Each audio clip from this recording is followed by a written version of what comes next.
ପିଲାମାନେ ଆଜି ଆମେ ପାଠ ପଢିବା ଗୃହପାଳିତ ପଶୁ ବିଷୟରେ। ଗୃହପାଳିତ ପଶୁ ଆମେ କାହାକୁ କହିବା? ଆମେ ଯାହାକୁ ଘରେ ପାଳୁଥାଉ ତାକୁ କହୁ ଆମେ ଗୃହପାଳିତ ପଶୁ।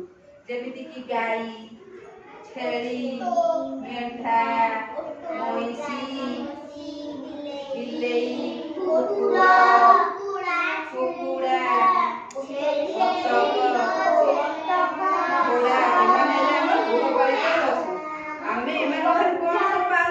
ଗୃହପାଳିତ ପଶୁ ଠାରୁ ଗାଈ ଠାରୁ ଆମେ କଣ ପାଉ?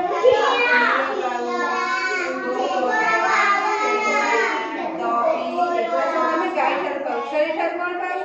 ଛେଳି ଠାରୁ ବି କ୍ଷୀର ପାଉ, ମାଂସ ପାଉ। କୁକୁଡ଼ା ଠାରୁ କଣ ପାଉ? ଆଉ ବିଲେଇ ଆମର କଣ କରେ? କୁକୁଡ଼ା ଠାରୁ ଆମେ ଅଣ୍ଡା ପାଉ, ମାଂସ ବି ପାଉ। ଆଉ ଆମେ ମଇଁଷି ଠାରୁ କଣ ପାଉ? ମଇଁଷି ଠାରୁ କଣ ପାଉ? ମଇଁଷି ଠାରୁ ବି କ୍ଷୀର ପାଉ। କ୍ଷୀର ସମସ୍ତେ ପିଅ? କ୍ଷୀର ପିଇଲେ କଣ ହବ?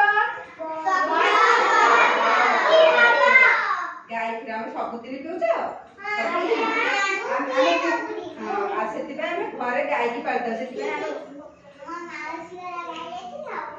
ଆମେ ଘରେ ବି କୁକୁର ବି ପାଳିଥାଉ। ଆମେ ଘରେ କୁକୁର ପାଳିଥାଉ। କୁକୁର ବି ଗୃହପାଳିତ ପଶୁ। କୁକୁର ପାଳିଛ ନା? କୁକୁର କଣ କରେ?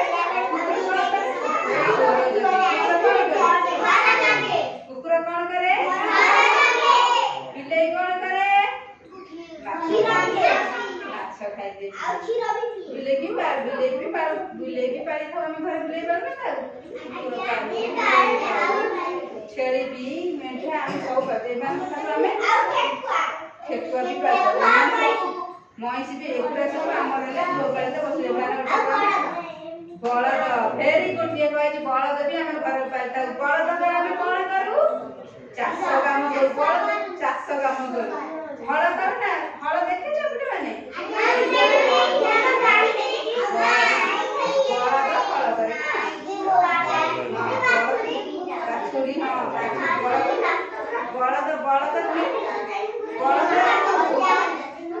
ପିଲାମାନେ ଶୁଣ, କହିଲେ ଆମର ଗୃହପାଳିତ ପଶୁ ଗାଈ ଠାରୁ ଆମେ କଣ ପାଉ?